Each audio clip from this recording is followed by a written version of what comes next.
তুমি পুলিশকে সব কথা বলনি কেন? পুলিশ যতদিন ওই গোবিন্দ দারোগা থাকবে ততদিন বিলাস দত্তই পুলিশ। মা বোনেদের লজ্জার বিপদের হাত থেকে তো সন্তান আর ভাই বাঁচায়। আমি ভুলিনি বিজয়, সেদিন কত বড় বিপদের হাত থেকে তুমি আমায় রক্ষা করেছিলে। আমার কত গর্ব যে তোমার মতো একটা ভাই পেয়েছি। দিদি, ছোটবেলায় বাবা মাকে হারিয়েছি।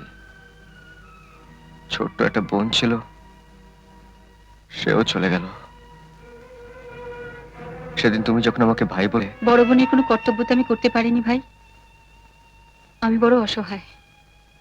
আমি বুঝলেও অন্য কাউকে বোঝাতে পারছি না। আমার এই লজ্জার হাত থেকে একমাত্র তুমিই পারো আমাকে বাঁচাতে। কেঁদো না, কেঁদো না দিদি।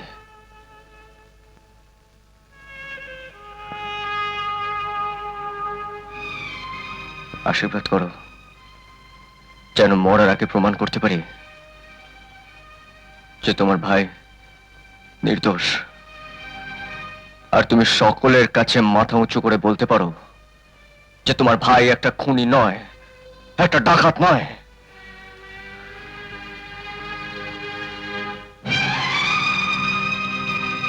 স্যার,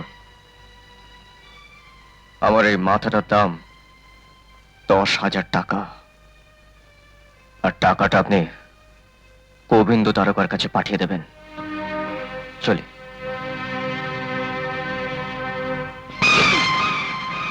তুমি আমার কথা বিশ্বাস করলে না?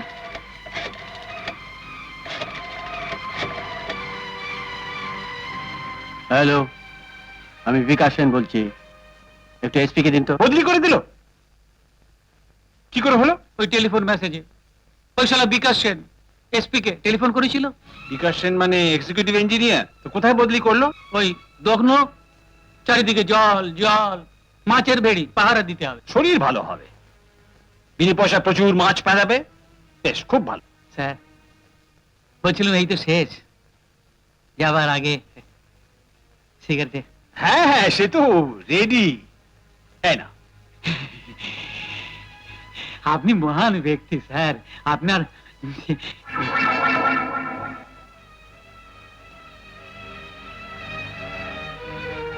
ঠাট্টা করছেন?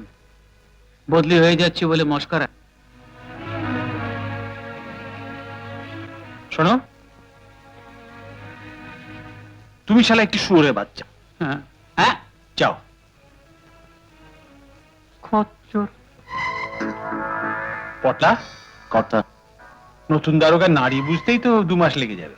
এখন কি হবে কর্তা? আজ রাত্রের মধ্যেই বিকাশ সেনের গুদাম পরিষ্কার করে ফেলো।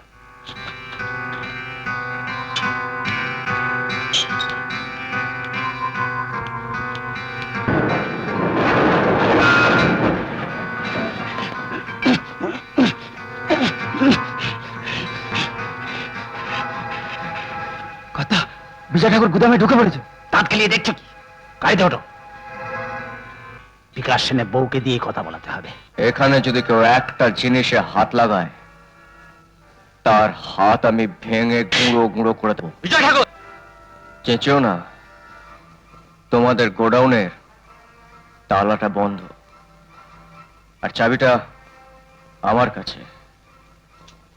যদি তোমাদের এখানে কারোর হিম্মত থাকে তাহলে চাবিটা এখান থেকে খুলে নিজেদের লরিটা এখান থেকে বার করে নিয়ে যাও।